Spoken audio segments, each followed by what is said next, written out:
ವೀಕ್ಷಕರ ಪಬ್ಲಿಕ್ ನ್ಯೂಸ್ಗೆ ಸ್ವಾಗತ. ಇದು ವಿಶೇಷವಾಗಿ ಹಂಪಿಯಲ್ಲಿರುವಂಥ MP ತಿಮ್ಮಪ್ಪ ಅವರು ಹುಟ್ಟು ಹೋರಾಟಗಾರ ನಮ್ಮ ಜೊತೆ ಇದ್ದಾರೆ ಅಂತ ಅದ್ರ ಬಗ್ಗೆ ವಿವರಣೆ ಮಾಡ್ಕೊತ ಹೋಗ್ತಾರೆ. ಹಂಪಿಯಲ್ಲಿ ಏನೇನಿದೆ ವಿಶೇಷವಾದ ದೇವಸ್ಥಾನಗಳಿವೆ, ರಾಜರ ಆಸ್ಥಾನಗಳಿವೆ, ಹಳೆ ಶಿಲೆಗಳು ಈಗ ಜೀವಂತವಾಗಿ ಅನ್ನೋದಕ್ಕೆ ಇದೇ ಉತ್ಸವನೇ ಸತ್ಯ. ಏನಪ್ಪ ಅಂದರೆ MP ತಿಮ್ಮಾಪುರ ಅವರು ನಮ್ಮ ಜೊತೆ ಇದ್ದಾರೆ. ಇವತ್ತು ಇದ್ರ ಬಗ್ಗೆ ಪ್ರತಿಯೊಂದು ಕೂಡ ವಿವರಣೆ ಮಾಡ್ತಾರೆ. ಅದ್ರ ಬಗ್ಗೆ ನಾವು ಹೋಗಿತ್ತು ಏನಪ್ಪ ಅಂತಂದರೆ ಇಲ್ಲಿ ನಿಂತ್ಕೊಂಡು ಯಾವುದೇ ಕಂಪ್ಯೂಟರ್ ಇಲ್ಲದೆ, ಯಾವುದೇ ಕ್ಯಾಲ್ಕುಲೇಷನ್ ಇಲ್ಲದೆ, ಏನಪ್ಪ ಅಂತಂದರೆ ವಿಶೇಷವಾಗಿ ಇಲ್ಲಿ ನಿಂತ್ಕೊಂಡು ನೋಡಿದ್ರೆ ನೇರವಾಗಿ ಗೋಪುರದ ಕಳಶವನ್ನು ಕಾಣ್ತಕ್ಕಂಥದ್ದು, ಆ ಗೋಪುರದ ಕಳಶವನ್ನು ತೋರಿಸ್ತಾ ಇದ್ದಾರೆ ವಿಡಿಯೋ ನೋಡಿ. ಮತ್ತೇನಪ್ಪ ಅಂದ್ರೆ ವಿಶೇಷವಾಗಿ ಇವರು ರಾಜರು ಸಭೆಯನ್ನು ಮಾಡ್ತಕ್ಕಂಥದ್ದು ಸರ್. ಇವತ್ತು ವಿಶೇಷವಾಗಿ ಆನೆ ಇದೆ, ಎಷ್ಟು ವರ್ಷದಂತ ಇಲ್ಲಿ ಇದ್ದಾರೆ, ಅದ್ರ ಬಗ್ಗೆ ವಿವರಣೆ ಮಾಡ್ತಾ ಸರ್. ಇದು ಎಷ್ಟು ವರ್ಷದ ಆನೆ? 37 ವರ್ಷ ಇದೆ ಸರ್. 37 ವರ್ಷ ಇದೆ. ಇಲ್ಲಿ ಎಷ್ಟು ಜನ ಬಂದಿದ್ದೀವಿ? ಸುಮಾರು ಉತ್ಸವದಲ್ಲಿ ಎಷ್ಟು ಜನ ಇದ್ರಿ? ಇರೋದು 2 ಜನ ಇದ್ದೀವಿ ಸರ್. 2 ಜನ ಇದ್ದೀವಿ. ಮಾವುತ ಕವಡಿ 2 ಇದೆಯಾ? ಒಂದೇ ಇರೋದು ಆನೆ, ಒಂದೇ ಇರೋದು. ಇಲ್ಲಿ ಹಂಪಿ ದೇವಸ್ಥಾನಕ್ಕಾಗಿ ಇರೋದು, ಇದು ಉತ್ಸವಕ್ಕಾಗಿ ಬಂದಿಲ್ಲ. ಇದು ಹಂಪಿ ದೇವಸ್ಥಾನದ ಕಾಯಿಮಾಗಿಲ್ಲಿ ಇರೋದು. ದೇವಸ್ಥಾನದಲ್ಲಿ ವಿದ್ಯಾಣ ಗುರುಗಳಿಂದ ಪೀಠದಿಂದ ಐತೆ. ಸುಮಾರು ಉತ್ಸವದಲ್ಲಿ ಎಷ್ಟು ಜನ ಜನಸಾಗರ ಐತೆ ನಿಮಗೆ? ಭಾಳ ಜನ ಇದ್ದಾರೆ ಸರ್, ಲೆಕ್ಕಕ್ಕಾಗಲ್ಲ. ನಿನ್ನೆ ಫಿಲ್ಮ್ ಸ್ಟಾರ್ ಯಾರಾದ್ರು ಬಂದಿದ್ರಾ? ಯಾರು ಬಂದಿರ ಸರ್? ನಾನು ಹೋಗಿಲ್ಲ, ನಾವು ಇಲ್ಲಿ ಆಂತಿ ಕಾಯ್ಬೇಕಲ್ಲ ಸರ್. CM ಸಿದ್ದರಾಮಯ್ಯ ಬಂದಿದ್ರು. ಅವರು ಬಂದಿದ್ರೆ ಟಿವಿಲಿ ನೋಡೋದು ಅಷ್ಟೇ. ಬಂದಿದ್ರಲ್ಲ? ಬಂದಿದ್ರು, ಸಿದ್ದರಾಮಯ್ಯ ಬಂದಿದ್ರು. ಈ ವಿಶೇಷವಾಗಿ ಆನೆ ಬಗ್ಗೆ ಏನು ಹೇಳ್ತಾರೆ? ಆನೆ ಬಗ್ಗೆ ಆನೆ ಬಗ್ಗೆ ಎಲ್ಲ ಚೆನ್ನಾಗೈತೆ. ಆನೆ ಏನು ತೊಂದರೆ ಏನಿಲ್ಲ. ಎಲ್ಲ ಫಂಕ್ಷನ್ಗಳಿಗೆ ಅಟೆಂಡ್ ಆಗುತ್ತೆ, ಬರುತ್ತೆ. ಎಲ್ಲ ಪಾರೇಶ್ವರೇ ಕೊಡ್ತಾರೆ ಎಲ್ಲ ಕಡೆ ಹೋಗಕ್ಕೆ. ಹಂಗಾಗಿ ಏನು ತೊಂದರೆ ಏನಿಲ್ಲ. ಆನೆ ಎಷ್ಟು ವರ್ಷದಿಂದ ಇಲ್ಲೇ ಇರೋದು? ಇದು 30 ವರ್ಷ ಇಲ್ಲೇ ಇರೋದು ಸರ್. ಈಗೊಂದು 22 ವರ್ಷ ಅಲ್ಲಿಗೆ ಆತು ನೋಡಿ ಸರ್. ಇಲ್ಲಿ ಆನೆ ಇರೋದು. ಅದಕ್ಕಿಂತ ಮುಂಚೆಗೆ ವಂಶ ಪರಂಪರೆ ಐತೆ ದೇವಸ್ಥಾನ. ನಮ್ಮ ವಿದ್ಯಾಣ ಗುರುಗಳಿಂದ, ಚಕ್ರಾಚಾರ್ಯರಿಂದ ಅವರು ವಿದ್ಯಾಣ ಗುರುಗಳು ಪ್ರತಿ ವರ್ಷ ಒಂದು ಆನೆ ಹೋದರೆ ಒಂದೊಂದು ಆನೆ ತರ್ತಾ ಇರ್ತಾರೆ. ಇದು ಇಲ್ಲೇ ಇರುತ್ತೆ ಕಾಯಂ. ಕೃಷ್ಣದೇವರ ಕಾಲದಲ್ಲಿ 11 ಪಟದ ಆನೆ ಇದ್ದು, ಅವಾಗದು ಬೇರೆ, ಇವಾಗದು ಮತ್ತೆ ಒಂದೇ ಆನೆ ಸಾಕಲ್ಸ. ಈಗ ಈ ಆನೆ ಬಗ್ಗೆ ವಿಶೇಷವಾಗಿ ಏನು ಹೇಳ್ತೀರಿ? ಬಂದ ಭಕ್ತರಿಗೆ ಯಾವ ರೀತಿ ಏನು ಆಶೀರ್ವಾದ ಮಾಡ್ತಾರೆ? ವಿಶೇಷ ಅಂದರೆ ಇಲ್ಲಿ ಏನಾದ್ರೆ ಭಕ್ತರು ಯಾರು ಬಂದು ದುಡ್ಡು ಇಟ್ಟು ಕೊಟ್ಟರೆ ತನ್ನಷ್ಟು ತಾನೇ ಆಶೀರ್ವಾದ ಮಾಡ್ತಾ ಇರುತ್ತೆ. ಹೇಳೋಕ್ಕಾಗಲ್ಲ, ದೇವ್ರದಂತೆ ನಾನು ಹೇಳೋಕ್ಕಾಗಲ್ಲ, ಮೂಢನಂಬಿಕೆ ಅಂತಾರೆ ಎಲ್ಲರೂ. ಬಂದವರಿಗೆ ಆಶೀರ್ವಾದ, ಬಣ್ಣ ಹಣ್ಣು ಕೊಟ್ಟರೆ ತಿನ್ನುತ್ತೆ. ಆಮೇಲೆ ಏನೋ ಸಾಯಂಕಾಲ ನಮಗೆ ಪೂಜೆ ಕಾರ್ಯಕ್ರಮ ಅವೆಲ್ಲ ಇರ್ತವೆ. ಉತ್ಸವ ಇದ್ದಲ್ಲ ಅವೆಲ್ಲ ಮಾಡ್ತಾ ಇರ್ತಾರೆ ಸರ್. ಸುಮಾರು ಎಷ್ಟು ಉತ್ಸವದಲ್ಲಿ ಭಾಗಿಯಾಗಿದೆ ಆನೆ? ಒಂದು 30 ವರ್ಷದಿಂದ ಮಾಡ್ತಾನೆ ಇದ್ದೀನಿ ಸರ್. ಇಲ್ಲ, ಎಷ್ಟು ಉತ್ಸವದಲ್ಲಿ? ಇದು ಒಂದೇ ಹಂಪಿಯಲ್ಲಿ ಇರೋದು ಮತ್ತು ಬೇರೆ ಬೇರೆ ಉತ್ಸವಕ್ಕೆ ಹೋಗುತ್ತೆ? ಬೇರೆ ಬೇರೆ ಕಡೆ ಹೋಗುತ್ತೆ. ಯಾವ್ಯಾವ ಪ್ಲೇಸ್ಗೆ ಹೋಗಿ? ಎಲ್ಲ ಕಡೆ ಹೋಗುತ್ತೆ. ಬೆಳಗಾವಿ ಹೋಗ್ತೀನಿ, ಹುಬ್ಳಿ ಕಡೆ ಹೋಗ್ತೀವಿ, ಬೆಂಗಳೂರು ಕಡೆ ಹೋಗ್ತೀವಿ. ಉತ್ಸವ ಆಚರಣೆ ಮಾಡಿ ಮತ್ತೆ ಹಂಪಿಗೆ ಬರ್ತೀವಿ. ಇರೋದು ಇಲ್ಲಿ ಹಂಪಿಲಿ ಇರೋದು, ಕಾಯಿಮೇಲೆ ಇರೋದು. ಇದನ್ನೇ ವೆಲ್ಕಮ್ ಮಾಡೋಕ್ಕೆ ಉಪಯೋಗಿಸ್ತೀವಿ. ವೆಲ್ಕಮ್ ಮಾಡ್ತಾ VIP ಬಂದರೆ ಎಲ್ಲ ಮಿನಿಸ್ಟ್ರು ಯಾರೇ ಬರಲಿ, ಗವರ್ನರ್ ಬರಲಿ, ಮಿನಿಸ್ಟ್ರುಗಳು ಬರಲಿ, ಯಾರೇ ಬಂದರೂ ಇದನ್ನ ಒಳಗಡೆಯಿಂದ ಯೂನಿಟ್ ಅವ್ರನ್ನ ವೆಲ್ಕಮ್ ಮಾಡ್ಕೊಂಡು ನಾವು ಕರ್ಕೊಂಡು ವಿನರೆಲ್ಲ ಹಾಕಿ ಅವ್ರನ್ನ ವೆಲ್ಕಮ್ ಮಾಡಿ ಕರ್ಕೊಂಡು ದೇವಸ್ಥಾನ ಬಿಡ್ತೀವಿ. ಭಕ್ತರಿಗೆ ಅಷ್ಟೇ ಮಾಡ್ತಾ ಬಂದು ಯಾರು ವಿಶೇಷ ಅಲ್ಲ, ಆಫೀಸರ್ಸ್ಗಳಿಗೆ ಯಾರು ದೊಡ್ಡವ್ರು ಬಂದಾಗ ವೆಲ್ಕಮ್ ಮಾಡಿ. ಈಗ ಸಿದ್ದರಾಮಯ್ಯ ಬಂದ್ರೆ ಅವ್ರಿಗೆ ಹಾಕ್ತಾರೋ ಬರಲಿಲ್ಲ, ಅವ್ರಿಗೆ ಹಾರ ಹಾಕುತ್ತೆ. ಈಗ ಹೋದ ಸಲ ನಾವು ಈಗ MP ಪ್ರಕಾಶ್ ಇದ್ದಾಗ ಸ್ಟಾರ್ಟ್ ಆಗಿದ್ದು ನಮ್ಮದು ಹಂಪಿ ಉತ್ಸವ ಅಂತೇಳಿ. MP ಪ್ರಕಾಶ್ ಅವರು ಇದ್ದಾಗ ಸ್ಟಾರ್ಟ್ ಆಗಿದ್ದು. ಆವಾಗಂದ ನಾನು ಇಲ್ಲಿ ಇದ್ದೀನಿ. ಒಂದು 33 ವರ್ಷ ಆಯ್ತು ಇವಾಗ ನಾವು ಸರ್. ಆವಾಗ ಇದೆ ಅದು ಎಲ್ಲ ರಾಜ್ಯರ ಕತೆಗಾಗಿದೆ. ಈ ಆನೆಯನ್ನು ಒಂದು ಉಪಯೋಗಿಸ್ತಾರೆ ಸರ್. ಏನು ಆನೆ ಹೆಸರೇನಿದೆ? ಆನೆ ಹೆಸರು ಲಕ್ಷ್ಮಿ ಅಂತ ಇದೆ ಸರ್. ಲಕ್ಷ್ಮಿ. ವಿಶೇಷವಾಗಿ ಇವತ್ತು ಏನಪ್ಪ ಅಂತಂದರೆ ಹಂಪಿ ಉತ್ಸವದಲ್ಲಿ ಇವತ್ತು 37 ವರ್ಷದ ಆನೆ ಇದೆ. ಬಂದ VIP ಕೂಡ ವೆಲ್ಕಮ್ ಮಾಡುವಂಥದ್ದು, ಹಾರ ಹಾಕೋದ್ರ ಮೂಲಕ ಇವತ್ತು ಸ್ವಾಗತವನ್ನು ಕೊಡ್ತಾ ಇದೆ ಆನೆ. ಏನಪ್ಪ ಅಂತಂದರೆ ಇವತ್ತು 37 ವರ್ಷದ ಆನೆ. ಸಾಕಷ್ಟು ಭಕ್ತರು ಕೂಡ ಬಂದು ನೋಡಿದರೆ ಇವತ್ತು ರಾಜರ ಎಷ್ಟು 37 ವರ್ಷದಿಂದ ಕೂಡ ಈ ರೀತಿ ಇದೆ ಆನೆ. ಏನಪ್ಪ ಅಂದ್ರೆ ಸಾಕಷ್ಟು ಭಕ್ತರು ಕೂಡ ಬಂದು ಅದ್ರ ಬಗ್ಗೆ ಬಂದವ್ರು ದುಡ್ಡು ಕೊಟ್ಟವ್ರಿಗೆ ಆಶೀರ್ವಾದ ಮಾಡುತ್ತೆ, ತನ್ನ ನಿಶ್ಚಯ ತಾನೇ ಮಾಡುತ್ತೆ ಅಂತ ಹೇಳ್ತಾರೆ. ಯಾಕಂದ್ರೆ ಬಂದು VIP ಇವತ್ತು ಏನಪ್ಪ ಅಂತಂದರೆ ವೆಲ್ಕಮ್ ಮಾಡೋದ್ರ ಮೂಲಕ, ಕೊರಳಿಗೆ ಹಾರ ಹಾಕೋದ್ರ ಮೂಲಕ ವೆಲ್ಕಮ್ ಮಾಡುತ್ತೆ. ಬಂದು ನಿನ್ನೆ ಸಿದ್ದರಾಮಯ್ಯರು ಬಂದು ಕೂಡ ವೆಲ್ಕಮ್ ಮಾಡಿತ್ತಂತ ಆನೆ. ಅದ್ರ ಬಗ್ಗೆ ಇವಾಗ ವಿವರಣೆ ಮಾಡಿದ್ದಾರೆ ಇಲ್ಲಿ. ಮತ್ತು ಮುಂದೆ ಹಂಪಿ ಉತ್ಸವದ ಬಗ್ಗೆ ಸಾಕಷ್ಟು ಪ್ಲೇಸ್ಗಳಿವೆ, ಅದ್ರ ಬಗ್ಗೆ ಏನಾದರೂ ಹೇಳ್ತಾರೆ ಸರ್? ಇಲ್ಲಿ ಸುತ್ತಮುತ್ತ ಎಷ್ಟು ಪ್ಲೇಸ್ಗಳಿದೆ ನೋಡ್ತಕ್ಕಂಥದ್ದು? ಇಲ್ಲಿ ಭಾಳ ಪ್ಲೇಸ್ ಇದ್ದಾವೆ ಸರ್. ಎಷ್ಟಿದೆ? ಒಂದು ಸುತ್ತ 60 ಕಿಲೋಮೀಟ್ರ್ ಅಂತಾರೆ ಸರ್. ನಮಗ ಅಷ್ಟೇನು ಇದಿಲ್ಲ.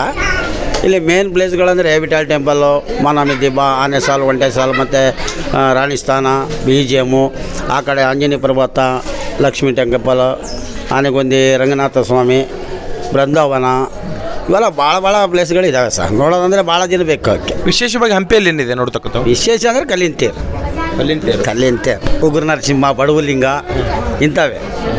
ಆನೆ ಸಾಲು ಮತ್ತು ಹೊಟ್ಟೆ ಸಾಲು, ರಾಣಿ ಸ್ಥಾನ, ಇವೇ ವಿಶೇಷ ಅಂತಾರೆ.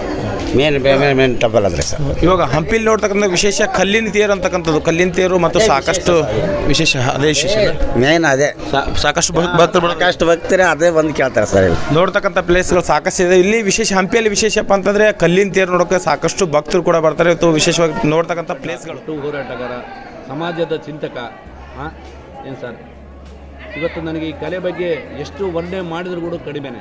ಹಿಂದೆ ರಾಜ ಮಹಾರಾಜರು ಈ ದೇಶವನ್ನು ಆಳೋದಕ್ಕಿಂತ ಮೊದಲು ನಮ್ಮ ದೇಶವನ್ನು 800 ವರ್ಷಗಳ ಕಾಲ ಮುಸಲ್ಮಾನರು ಆಳಿದ್ದಾರೆ ಏನು ಸರ್, 600 ವರ್ಷಗಳ ಕಾಲ ರಾಜ ಮಹಾರಾಜರು ಆಳಿದ್ದಾರೆ, 400 ವರ್ಷಗಳ ಕಾಲ ಬ್ರಿಟಿಷರು ಆಳಿದ್ದಾರೆ ಈ ದೇಶವನ್ನು.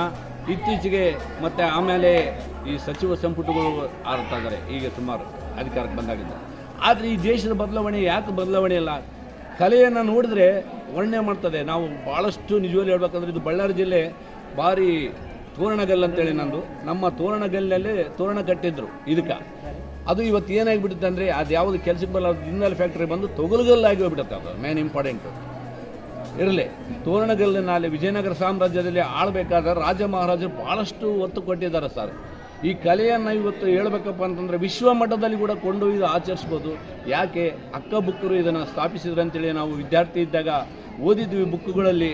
ಆದರೆ ಈ ಕಲೆಗೆ ಬೇಲೂರು ಹಳೇಬೀಡಾಗಿರ್ಬೋದು, ಹಂಪೆ ಆಗಿರ್ಬೋದು, ಮತ್ತು ಬೇರೆ ಬೇರೆ ಶಿಲ್ಪಕಲೆಗಳು, ನಮ್ಮ ರಾಜ್ಯದಲ್ಲಿ ಸಿಕ್ಕಷ್ಟು ಶಿಲ್ಪಕಲೆಗಳು, ನಮ್ಮ ರಾಜ್ಯದಲ್ಲಿ ಇರತಕ್ಕಂಥ ಗತವೈಭವ ಸಾರುವಂಥ ಇತಿಹಾಸ ಹುಟ್ಟಾಕುವಂಥ ಶಿಲ್ಪಕಲೆಗಳು ಯಾವ ದೇಶದಲ್ಲಿ ಇಲ್ಲ, ಯಾವ ರಾಜ್ಯದಲ್ಲಿ ಇಲ್ಲ. ಆದರೆ ನಾವು ಇದಕ್ಕೆ ಕೊಡುಗೆ ಕೊಡಬೇಕು, ಹೆಚ್ಚಿನ ಮಟ್ಟದಲ್ಲಿ ಕೊಡುಗೆ ಕೊಡ್ಬೇಕು ಸರ್. ಯಾಕಪ್ಪ ಅಂತಂದರೆ ಇದನ್ನು ಸರ್ಕಾರಗಳು ಮನಸ್ಸು ಮಾಡಿದ್ರೆ ಆಗ್ತದೆ, ಜೊತೆಗೆ ಪಬ್ಲಿಕ್ ಕೂಡ ಇರಬೇಕು. ಇದನ್ನು ಕಲೆ ಉಳಿಸ್ಕೊಂಡು ಹೋಗ್ಬೇಕಪ್ಪ ಅಂದರೆ ನೋಡಿ, ಒಂದು ಗೋಪುರದ ಒಂದು ಕಲ್ಲು ಎತ್ತಿ ಕಟ್ಟಬೇಕಾದ್ರೆ ಭಾಳ ಕಷ್ಟ. ಆಗಿಂದವರು 12 ಮೊಳ ಇದ್ರಂತೆ ದೇವತರ ಕಾಲದಾಗ. ಮತ್ತು ಇವು 3 ಯುಗಗಳಿದೆ ಸರ್. ಈ 3 ಯುಗಗಳಲ್ಲಿ ದ್ವಾಪರ ಯುಗ, ತ್ರೈತಯುಗ, ಕಲಿಯುಗ. ಈಗ ನಾವು ಕಲಿಯುಗದಲ್ಲಿದ್ದೀವಿ. ದ್ವಾಪರ ಯುಗದಾಗ 12 ಮೊಳ ಇದ್ದರು, ತ್ರೈತಯುಗದಾಗ 6 ಮೊಳಕ್ಕೆ ಬಂದರು, ಇವಾಗ ನಾವು 3 ಮೊಳಕ್ಕೆ ಬಂದಿದ್ವಿ. ಇವತ್ತು ಕಲೆಯನ್ನು ಉಳಿಸ್ಬೇಕಾದ್ರೆ ಅವತ್ತಿನ ದಿನ ಈ ಕಲ್ಲು ಗುಂಡುಗಳನ್ನು ಎತ್ತಿ ಕಟ್ಟಿದ್ದಾರೆ, ಮಾಡಿದ್ದಾರೆ, ಇಷ್ಟು ಮಟ್ಟಿಗೆ ಶಿಲೆ ನಿರ್ಮಿಸಿದ್ದಾರೆ ಅಂದರೆ ಅದೃಷ್ಟವಂತರು ಅವರು. ಆದರೆ ಅಂಥ ಕಲೆಯನ್ನು ಇವತ್ತು ನಾವು ನಶಿಸಿ ಹೋಗೋ ರೀತಿಯಲ್ಲಿ ಮಾಡ್ತಾ ಇದ್ದೀವಿ. ನಾನು ಹೆಚ್ಚಾಗಿ ಹೇಳೋದು ಇಷ್ಟೇ, ವಿದ್ಯಾರ್ಥಿಗಳು, ಯುವ ಜನರು ಎಲ್ಲರೂ ಕೂಡ ಈ ಒಂದು ದೇಶದ ಸಂಪತ್ತನ್ನು ಇಲ್ಲಿ ಉಳಿಸ್ಕೋಬೇಕು, ಇಂಥ ಕಲೆ ನೆಲೆಯನ್ನು ಬೆಳೆಸಬೇಕು. ಹಂಪೆ ವಿರೂಪಾಕ್ಷೇಶ್ವರ ಅಂತಂದು ಹೇಳ್ತಾರೆ. ಇಲ್ಲೇ ನೋಡ್ರಿ, ಇಲ್ಲಿ ತುಂಗ ತೀರತಿ, ಆಮೇಲೆ ಇಲ್ಲೇ ಪಕ್ಕದಲ್ಲಿ ಹೇಮಕೂಟ. ಇದು ವರ್ಷಕ್ಕೊಂದು ಸಾರಿ ಫಲಪೂಜೆ, ಪಡೆದರಿ ಫಲಪೂಜೆ ಗತಿಗಡಿಗೆ ಹಂಪಿತಾರೆ ಅಂತ ಹೇಳ್ತಿದ್ದಾರೆ. ನಿಜವಾಗ್ಲೂ ಹೇಳ್ಬೇಕಂದ್ರೆ, ಯಾಕಂದರೆ ಈ ಬಿಸಿಲು ಕಾಲದಲ್ಲಿ ಬರ್ತಕ್ಕಂಥ ಜನರು ಬಿಸಿಲಿಗೆ ತಾಪಕ್ಕೆ ತಾಳಲಾರ್ದೆ, ಕುಡಿಯೋಕ್ಕೆ ನೀರಿಲ್ಲದೆ, ಊಟ ಇಲ್ಲದೆ ಇದು ಮಾಡ್ತಾರೆ. ಆದರೆ ಈಗ ಹಂಪಿ ಉತ್ಸವ ಏನೈತಲ್ಲ, ಇದು MP ಪ್ರಕಾಶ್ನವ್ರನ್ನ ನಾವು ಪ್ರತಿ ವರ್ಷವೂ ಒಂದು ವಿಗ್ರಹ ನಿರ್ಮಿಸಬೇಕಾಗಿದೆ. ಯಾಕಂದರೆ ಮೂಲ ಕಾರಣ MP ಪ್ರಕಾಶ್. ಇಂಥ ಒಂದು ಉತ್ಸವಕ್ಕೆ, ಈ ಹಂಪಿಗೆ ಕಳೆ ತರಲಿಕ್ಕೆ ಅವರು ಒಂದು ವಕೀಲರಾಗಿದ್ದರು, ಒಂದು ಖ್ಯಾತ ವಿಜ್ಞಾನಿಗಳಾಗಿದ್ದರು, ಆಮೇಲೆ ದೇಶದ ಬಗ್ಗೆ ಗಮನ ಇತ್ತು. ಅಂಥವ್ರು ಇವತ್ತು ಇನ್ನೂ ಇಲ್ಲ ನಮ್ಮನ್ನು. ಆದರೆ ಅವ್ರನ್ನ ಬಿಟ್ಟು ಯಾವುದೇ ಕಾರಣಕ್ಕೆ ಈ ಸರ್ಕಾರಗಳು, ಯಾವುದೇ ಸರ್ಕಾರ ಬರಲಿ, ನನ್ನ ಸರ್ಕಾರಗಳ ಬಗ್ಗೆ ಹೇಳೋದಲ್ಲ, ಎಲ್ಲರೂ ಕೂಡ ಇಂಥ ಒಂದು ಚಾರಿತ್ರಿಕ ಅಂಶವುಳ್ಳ ಚಾವುಂಡರಾಯ ಇಲ್ಲಿ ಎಲ್ಲರೂ ಆಳಿದ್ದಾರೆ. ಅಕ್ಕಬುಕ್ಕರು ಆಳಿದ್ದಾರೆ, ಸೋಮವಂಶ ಲಿಂಗ ಅಂತ ಎಲ್ಲ ಆಳಿದ್ದಾರೆ. ಆದರೂ ಕೂಡ ಇದನ್ನು ಕಲೆನ ಉಳಿಸ್ಕೊಂಡು ಹೋಗಬೇಕಾದ ಕರ್ತವ್ಯ ನಮ್ಮ ನಿಮ್ಮೆಲ್ಲರ ಮೇಲಿದೆ. ನಾನು ಹೇಳ್ಬೇಕು ಈ ಕಲೆಯ ಬಗ್ಗೆ ಅಂದರೆ 4 ದಿನ ಆದರೂ ಕೂಡ ಕಡಿಮೆ ಆಗ್ತದೆ. ಇಷ್ಟೇ ಮಾತಾಡಲಿಕ್ಕೆ ಅವಕಾಶ ಮಾಡಿಕೊಟ್ಟದಕ್ಕಾಗಿ ವಂದಿಸಿ ನನ್ನ 4 ಮಾತುಗಳು ಮುಗಿಸ್ತಾ ಇದ್ದೀನಿ. ಜೈ ಹಿಂದ್, ಜೈ ಭಾರತ ಮಾತೆ.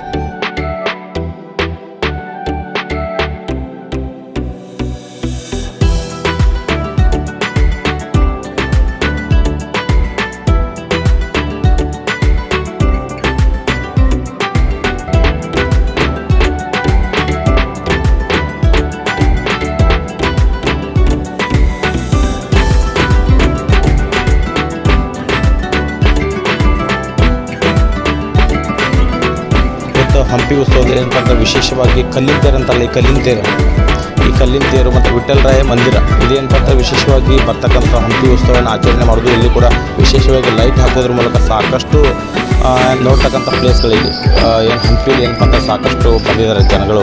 ಇವತ್ತು 25,000ಕ್ಕೆ ಹೆಚ್ಚಿನ ಜನ ಕೂಡ ಇಲ್ಲಿ ಬಂದು ಆಕರ್ಷಣೆ ಮಾಡಿದ್ದಾರೆ. ಏನಪ್ಪ ಅಂತಂದ್ರೆ ಹಂಪಿ ಉತ್ಸವ ವಿಶೇಷವಾಗಿ ವಿಜೃಂಭಣೆಯಿಂದ ಆಚರಣೆ ಮಾಡಿದ್ದಾರೆ. ಇವತ್ತು ಸಾಕಷ್ಟು ಜನ ಬಂದಿರ, ಅವ್ರ ಬಾಯಿಂದ ಕೇಳಬೇಕು ಇದ್ರ ಬಗ್ಗೆ ಏನು ಹೇಳ್ತಾರೆ. ಈ ಸಂದರ್ಭದಲ್ಲಿ ನಡೆಸ್ತಕ್ಕಂಥದ್ದು ಒಳ್ಳೆಯದಿದೆ. ಮತ್ತು ನೋಡ್ತಕ್ಕಂಥ ಸಂದರ್ಭದಲ್ಲಿ ಸ್ವಲ್ಪ ನೋವು ಕೂಡ ಇದೆ. ಇಷ್ಟೆಲ್ಲ ಎಲ್ಲೂ ಕೂಡ ದಕ್ಷಿಣ ಭಾರತದಲ್ಲಿ ಈ ಥರದ್ದೆಲ್ಲ ಕೂಡ ಈ ಥರದ ದೇವಸ್ಥಾನಗಳು ಮತ್ತು ಈ ಥರ ಶಿಲೆಗಳು ಈ ಥರದ ಎಲ್ಲೂ ಕಾಣಲ್ಲ. ಇಂಥದ್ರಲ್ಲಿ ಕರ್ನಾಟಕದಲ್ಲಿ ಈ ಥರ ಇರ್ತಕ್ಕಂಥದ್ದು ಒಂದು ಅದ್ಭುತ. ಅದೇ ತಮಿಳುನಾಡು ಮತ್ತು ಆಂಧ್ರ ಪ್ರದೇಶ ಈ ಥರದ್ದೆಲ್ಲ ಕೂಡ ಸ್ಮಾರಕಗಳು ಸಿಕ್ಕಿದರೆ ಬಹುಶಃ ಒಳ್ಳೆ ಡೆವಲಪ್ಮೆಂಟ್ ಮಾಡ್ತಾಯಿದ್ರು. ಬಹುಶಃ ಅದನ್ನು ನಿರ್ಲಕ್ಷ್ಯ ಮಾಡಿದರೆ ಅದೊಂದು ನೋವಿದೆ. ಈಗಲಾದರೂ ಕೂಡ ಸರ್ಕಾರಗಳನ್ನ ಎಚ್ಚೆತ್ತುಕೊಳ್ಬೇಕು. ಇಂಥದ್ದು ಅದ್ಭುತವಾದಂಥ ಒಂದು ಇದನ್ನು ಉಳಿಸಿ ಬೆಳೆಸ್ತಕ್ಕಂಥದ್ದು ಸರ್ಕಾರ ಮಾಡಬೇಕಂತ ನನ್ನ ಅಭಿಪ್ರಾಯ ಇದೆ. ಮತ್ತು ಉತ್ಸವ ಮಾಡ್ತಾಯಿದ್ದಾರೆ, ಬಟ್ ಜನಕ್ಕೆ ಅಷ್ಟು ಇದ್ರ ಗೊತ್ತಾಗ್ತಾ ಇಲ್ಲ ಅಂತ ನನ್ನ ಭಾವನೆ ಇದೆ. ಬಟ್ ಆಕರ್ಷಣೆಗೆ ಒಳಗಾಗ್ತಾ ಇಲ್ಲ ಅಂತಕ್ಕಂಥ ಭಾವನೆ ಇದೆ. ಇನ್ನಷ್ಟು ಸರ್ಕಾರ ಗಮನ ಹರಿಸಬೇಕು ಅಂತಕ್ಕಂಥದ್ದು ನನ್ನ ಅಭಿಪ್ರಾಯ ಇದೆ. ಇದಕ್ಕೆ ಇನ್ನೂ ಈ ಕಲೆಗೆ ಇನ್ನೂ ಹೆಚ್ಚಿನ ಪ್ರೋತ್ಸಾಹ ಕೊಡಬೇಕು. ಈಗ ದಕ್ಷಿಣ ಭಾರತದಲ್ಲಿ ಈ ಥರದ್ದು ಬಹುಶಃ ಈಗ ನೋಡಿ, ಆಂಧ್ರ ಪ್ರದೇಶ ತಿರುಪತಿ ಇದೆ, ಒಂದು ದೇವಸ್ಥಾನ ಇದೆ, ಎಷ್ಟು ಪ್ರಚಾರ ಇದೆ. ಬಟ್ ನಮ್ಮ ಇದರಲ್ಲಿ ಎಷ್ಟು ಅದ್ಭುತವಾದ ದೇವಸ್ಥಾನಗಳಿದೆ, ಈ ಥರದ ಒಂದು ಕೆತ್ತನೆ ಎಲ್ಲೂ ಸಿಗಲ್ಲ. ಇಂಥದ್ದನ್ನು ಸರ್ಕಾರ ನಿರ್ಲಕ್ಷ್ಯ ಮಾಡ್ತದ್ದು ದುರಂತ ಅಂತಕ್ಕಂಥ ನನ್ನ ಅಭಿಪ್ರಾಯ ಇದೆ. ವಿಶೇಷವಾಗಿ ಹಂಪಿಯಲ್ಲಿ ನೋಡ್ತಕ್ಕಂಥದ್ದು ಪ್ಲೇಸ್ಗಳು ಏನಿದೆ ಇಲ್ಲಿ ನೋಡ್ತಕ್ಕಂಥ ವಿಶೇಷವಾಗಿರೋದೇನಿಲ್ಲ ಸರ್? ಇಲ್ಲಿ ಒಂದು ಕಲ್ಲಿನ ರಥ ಇದೆ, ಮತ್ತು ಮಂಟಪ ಇದೆ. ಇದೆಲ್ಲ ನೋಡಿದರೆ ಅದ್ಭುತ ಅಂತಕ್ಕಂಥದ್ದು. ವಿಠಲರಾವ್ ಮಂದಿರ ಇದೆ, ಚೆನ್ನಾಗಿದೆ. ದೇವಸ್ಥಾನ ಚೆನ್ನಾಗಿದೆ, ಬಟ್ ಎಲ್ಲ ಚೆನ್ನಾಗಿದೆ ಸರ್. ಬಟ್ ಅದನ್ನು ಎಲ್ಲೂ ಕೂಡ ಅದನ್ನು ಹೆಂಗೆ ಬಿದ್ದಿದ್ದು ಹಂಗೆ ಬಿದ್ದಿದೆ. ಬಟ್ ಅದನ್ನು ಏನೋ ಒಂದು ಮಾಡಿ ಅದನ್ನು ಡೆವಲಪ್ಮೆಂಟ್ ಮಾಡ್ತಕ್ಕಂಥದ್ದು ಸರ್ಕಾರ ನಿರ್ಲಕ್ಷ್ಯ ಮಾಡ್ತಕ್ಕಂಥದ್ದು ಸ್ವಲ್ಪ ನೋವಿದೆ ಅಂತಕ್ಕಂಥ. ಇಷ್ಟೆಲ್ಲ ಬಿದ್ದರೂ ಕೂಡ ಎಷ್ಟು ನೋಡ್ತಕ್ಕಂಥ ಪ್ಲೇಸು ಸಾಕಷ್ಟು ಜನ ಬರ್ತಾರೆ. ಇನ್ನೂ ಪ್ರೋತ್ಸಾಹ ಕೊಟ್ಟು ಅದಕ್ಕೆ ಏನಾದರೂ ಒತ್ತು ಕೊಟ್ಟರೆ ಇನ್ನೂ ಹೆಚ್ಚಿನ ಜನ ಬರ್ತಾರೆ. ಸಾಕಷ್ಟು ದೇವಸ್ಥಾನಗಳಿದೆ, ಎಷ್ಟು ಅದ್ಭುತವಾಗಿ ಅವರು ಇಂಪ್ರೂವ್ಮೆಂಟ್ ಮಾಡ್ತಾ ಇದ್ದಾರೆ ಮತ್ತು ಟೂರಿಸಮನ್ನು ಡೆವಲಪ್ಮೆಂಟ್ ಮಾಡ್ತಾ ಇದ್ದಾರೆ. ಇದನ್ನು ಸರಿಯಾದ ರೀತಿಯಲ್ಲಿ ಕರ್ನಾಟಕದಲ್ಲಿ ಬಹುಶಃ ಡೆವಲಪ್ಮೆಂಟ್ ಇದೆಲ್ಲ ಮಾಡಿದ್ರೆ ಒಳ್ಳೆ ಟೂರಿಸಮ್ ಪ್ಲೇಸ್ ಆಗುತ್ತೆ ಮತ್ತು ಅಭಿವೃದ್ಧಿ ಆಗ್ಲಿಕ್ಕೆ ಚೆನ್ನಾಗಿದೆ ಅಂತಕ್ಕಂಥ ಭಾವನೆ ಇದೆ ಸರ್. ಇಲ್ಲಿ ಐಹೊಳೆ ಪಟ್ಟದಕಲ್ಲು, ಬಾದಾಮಿ ಅಂತಲ್ಲ, ಇದು ವಿಶೇಷವಾದ ಸ್ಥಳಗಳನ್ನ ಇವು. ಹೌದು ಸರ್. ಇದು ಟೂರಿಸ್ಟ್ ಪ್ಲೇಸ್ ಇದೆ. ಮತ್ತು ಈಗ ಆ ಪಕ್ಕದಲ್ಲಿ ಆನೆಗುಂದಿ ಶಾಸನ ಇದೆ. ಎಲ್ಲ ಅದ್ಭುತವಾದಂಥ ಕನ್ನಡವನ್ನು ಬೆಳೆಸಲಿಕ್ಕೆ, ಕನ್ನಡ ಸಾಹಿತ್ಯವನ್ನು ಬೆಳೆಸಲಿಕ್ಕೆ, ಕನ್ನಡ ಭಾಷೆಯನ್ನು ಬೆಳೆಸ್ತಕ್ಕಂಥ ಎಲ್ಲ ಸಾಹಿತ್ಯಕ್ಕೂ ಕೂಡ ಸಮೃದ್ಧವಾದಂಥ ಹಂಪಿ ಕ್ಷೇತ್ರ ಸಿಗುತ್ತೆ ಅಂತಕ್ಕಂಥ ಇದು. ಇಲ್ಲಿ ಬೇರೆ ಬೇರೆ ದೇಶದಿಂದ ಕೂಡ ಬಂದು ಜನರ ಆಕರ್ಷಣೆ ಮಾಡ್ತಾರೆ. ಅದ್ರ ಬಗ್ಗೆ ಏನು ಹೇಳ್ತೀರಿ ಸರ್? ಸಾಕಷ್ಟು ಜನ ಬರ್ತಾ ಇದ್ದಾರೆ, ವಿದೇಶದಿಂದ ಬರ್ತಾ ಇದ್ದಾರೆ, ಬೇರೆ ಬೇರೆ ರಾಜ್ಯಗಳಿಂದ ಕೂಡ ಬರ್ತಾ ಇದ್ದಾರೆ. ನಮ್ಮ ರಾಜ್ಯದ ದೇಶದಲ್ಲಿ ಕೂಡ ವಿದೇಶದಿಂದ ಕೂಡ ಸಾಕಷ್ಟು ಜನ ಬರ್ತಾ ಇದ್ದಾರೆ. ಬಟ್ ಅವ್ರಿಗೂ ಕೂಡ ಇನ್ನೂ ಎಷ್ಟು ಅವ್ರು ಓಡಾಡಲಿಕ್ಕೆ ಬರಲಿಕ್ಕೆ ತುಂಬ ಅನಾನುಕೂಲ ಇದೆ. ಬಟ್ ಆ ಥರದ್ದೆಲ್ಲ ಅನುಕೂಲ ಮಾಡಿಕೊಟ್ರೆ ಇನ್ನಷ್ಟು ದೊಡ್ಡ ಮಟ್ಟದಲ್ಲಿ ಬೇರೆ ಬೇರೆ ದೇಶಗಳಿಂದ ನಾನು ಸಾಕಷ್ಟು ಜನ ವಿದೇಶದಿಂದ ಮಾತಾಡಿಸಿದ್ದೀನಿ. ಜರ್ಮನಿ ಇದೆ, ಇಟ್ಲಿ ಇದೆ, ಬೇರೆ ಬೇರೆ ದೇಶಗಳಿಂದ ಬಂದಿದ್ದಾರೆ. ಅವರು ಕೂಡ ಅಭಿಪ್ರಾಯ ಒಳ್ಳೆ ಬ್ಯೂಟಿಫುಲ್ ಅಂತ ಹೇಳ್ತಕ್ಕಂಥದ್ದು ಇದೆ. ಬಟ್ ಅದನ್ನು ಇನ್ನಷ್ಟು ಪ್ರೋತ್ಸಾಹ ಕೊಟ್ಟು ಬೆಳೆಸಿದ್ರೆ ಒಳ್ಳೆಯದು ಅಂತ. ಈ ಸರ್ಕಾರ ಏನಪ್ಪ ಅಂತಂದರೆ ಬಿದ್ದಿದ್ದಕ್ಕೆಲ್ಲ ಪ್ರೋತ್ಸಾಹ ಕೊಡ್ತಾರೆ. ಈಗ ಬಿದ್ದಿದ್ದ ಶಿಲೆಗಳನ್ನೇ ಒಂದು ಇಂಪ್ರೂವ್ಮೆಂಟ್ ಮಾಡಿದ್ರೆ ಹೆಚ್ಚಿನ ರೀತಿಯಲ್ಲಿ ಜನಗಳು ಬರ್ತಕ್ಕಂಥದ್ದು ನಿಮ್ಮದು ಆಶೆ. ಹೌದು. ಎಷ್ಟು ನೋವಾಗುತ್ತಂದರೆ ಎಷ್ಟೆಷ್ಟು ಅದ್ಭುತವಾದಂಥ ಕೆತ್ತನೆ ಮಾಡಿರ್ತಕ್ಕಂಥ ಕಳ್ಳುಗಳೆಲ್ಲ ಬಿದ್ದಿದೆ. ಅದನ್ನು ನೋಡಿದ್ರೆ ನಮಗೆ ಸ್ವತಃ ಮನಸ್ಸಿಗೆ ನೋವಾಗುತ್ತೆ. ಅದೆಲ್ಲ ಬೇಡ ಇದು ಈ ಥರದ್ದೆಲ್ಲ ಇದೆ ಬಿದ್ದಿರತಕ್ಕಂಥ ಕಳ್ಳುಗಳನ್ನು. ಈಗ ಇಲ್ಲಿ ಪಕ್ಕದಲ್ಲೇ ನೋಡಿದ್ರೆ ಎಷ್ಟು ಚೆನ್ನಾಗಿದೆ. ಅದನ್ನು ಈಗ ಎಷ್ಟೆಷ್ಟು ಆಧುನಿಕ ಯಂತ್ರಗಳು ಬಂದಿದೆ, ತಂತ್ರಜ್ಞಾನ ಬಂದಿದೆ. ಅದನ್ನು ಎತ್ತಿ ಮತ್ತೆ ಕಟ್ಟಲಿಕ್ಕೆ ಎಲ್ಲ ವ್ಯವಸ್ಥೆಯೂ ಇದೆ. ಸರ್ಕಾರ ಅದನ್ನು ಮಾಡ್ತಾ ಇಲ್ಲ ಅಂತಕ್ಕಂಥದ್ದು ನಾನು ವ್ಯರ್ಥ ಮಾಡ್ತಾ ಇದೆ. ಈಗ ಸುಮಾರು ವೆಚ್ಚ ಮಾಡ್ತಾ ಇದೆ. ಅದರ ಬದಲು ಇದನ್ನು ಡೆವಲಪ್ಮೆಂಟ್ ಮಾಡಿದ್ರೆ ಎಷ್ಟು ಉತ್ತಮ ಅಂತಕ್ಕಂಥ ನನ್ನ ಅಭಿಪ್ರಾಯ.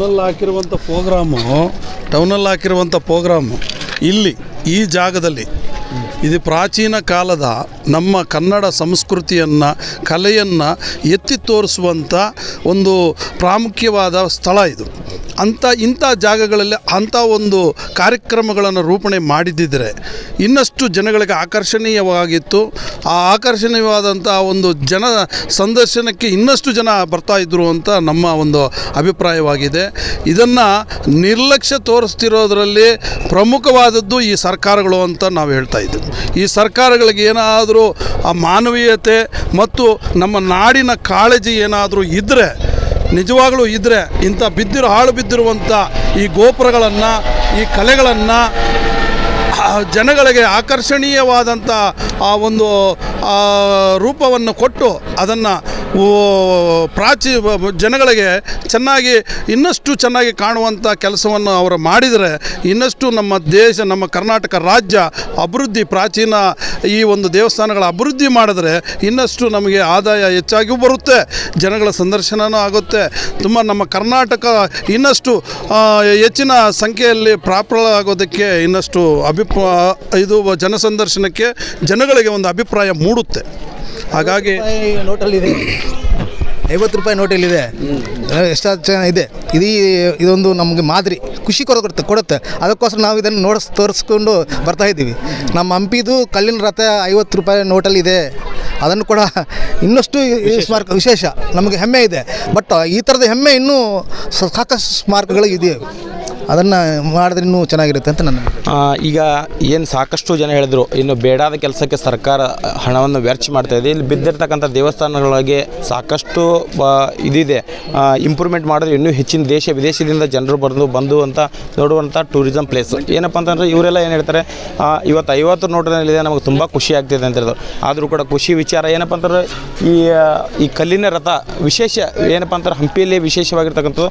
ಇವರು ಹೇಳೋದ್ರಲ್ಲಿ ಸತ್ಯ ಇದೆ. ಏನಪ್ಪ ಅಂತಂದರೆ ಬೇಡಾದ ಕೆಲಸಕ್ಕೆ ಸರ್ಕಾರ ದುಡ್ಡು ವೆಚ್ಚ ಮಾಡ್ತಾ ಇದೆ. ಇದಕ್ಕೆ ಇನ್ನೂ ಇಂಪ್ರೂವ್ಮೆಂಟ್ ಮಾಡಿದ್ರೆ ದೇಶ ವಿದೇಶದಿಂದ ಬಂದು ಜನ ವೀಕ್ಷಣೆ ಮಾಡ್ತಾರೆ ಅಂತಕ್ಕಂಥ ಅವರು ಕೂಡ ಈ ಹಂಪಿ ಬಗ್ಗೆ ವಿವರಣೆ ಮಾಡ್ತಾರೆ. ವಿಶೇಷವಾಗಿ ಅವರು ಏನು ಹೇಳ್ತಾರೆ ಇದ್ರ ಬಗ್ಗೆ ಕೇಳೋಣ ಬನ್ನಿ. सर ये हम्पी का है विशेष क्या है देखने का टूरिज्म प्लेस? हम्पी विजयनगर साम्राज्य का राजधानी था पुराने समय में, तो सब पौराणिक है, इधर ऐतिहासिक भी है बहुत पुराना, इसलिए देखने को आए. 8 साल पहले आए थे, अभी और आए 2-3 दिन देखेंगे हम. अच्छा प्लेस है और बहुत अच्छा प्लेस है. Thank you. ಇದ್ರೆ ವರ್ಕ್ ಇನ್ ಪ್ರೋಗ್ರೆಸ್ ಕೆಲಸ ಕೂಡ ಮಾಡ್ತಾ ಇದ್ದಾರೆ. ವಿಶೇಷವಾಗಿ ಕೆಲಸನೂ ಮಾಡಲಿ, ಅದ್ರ ಬಗ್ಗೆ ಖುಷಿಯಾದ. ಈ ಹಂಪಿ ಇನ್ನೂ ಹೆಚ್ಚಿನ ಉತ್ತಮ ರೀತಿಯಲ್ಲಿ ಕಟ್ಟಡಗಳನ್ನು ನಿರ್ಮಿಸಿ ಇನ್ನೂ ಹೆಚ್ಚಿನ ದೇಶ ವಿದೇಶದಿಂದ ಬರ್ತಕ್ಕಂಥ ಫಾರಿನೀಸ್ ಆಗಲಿ ಇವತ್ತು ಚೈನೀಸ್ ಆಗಲಿ ಯಾರಾದರೂ ಬಂದು ಇವತ್ತು ವಿಶೇಷವಾಗಿ ನೋಡ್ತಕ್ಕಂಥ ಪ್ಲೇಸು ಇನ್ನೂ ನೋಟಿಸ್ ಕೂಡ ಮಾಡಿದ್ದಾರೆ. ಏನಪ್ಪ ಅಂತ ವರ್ಕ್ ಇನ್ ಪ್ರೋಗ್ರೆಸ್ ಕೆಲಸ ಮಾಡ್ತಾ ಇದ್ದಾರೆ, ಮಾಡಲಿ ವಿಶೇಷ. ನಮಗೂ ಖುಷಿ ಕೆಲಸ ಮಾಡಿದ್ರೆ. ಏನಪ್ಪ ಅಂತಂದ್ರೆ ಸಾಕಷ್ಟು ದೇಶ ವಿದೇಶದಿಂದ ಬಂದು ವೀಕ್ಷಕರು ಕೂಡ ನೋಡ್ತಕ್ಕಂಥ ವಿಶೇಷವಾದ ಪ್ಲೇಸ್ ಇದು ಹಂಪಿ.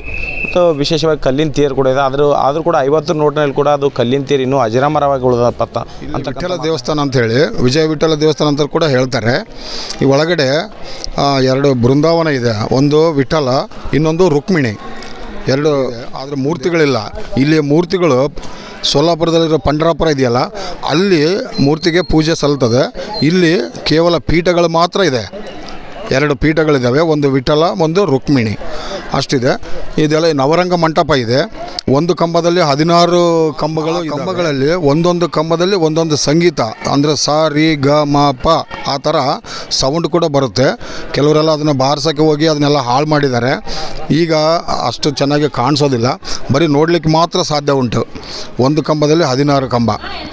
ನವರಂಗ ಮಂಟಪ ಇದೆ. ಇದು ತುಂಬ ಐತಿಹಾಸಿಕ ಸ್ಥಳ. ಇದು ಶ್ರೀ ಕೃಷ್ಣದೇವರಾಯ ಅವರು ಆಳ್ವಿಕೆ ನಡೆಸಿದಂಥ ಸ್ಥಳ ಇದು. ಅದು ಒಂದು ಇಲ್ಲಿಯ ವಿಶೇಷ. ಮತ್ತು ಹಂಪಿಯಲ್ಲಿ ವಿಶೇಷ ಇವೆಂತಾರೆ?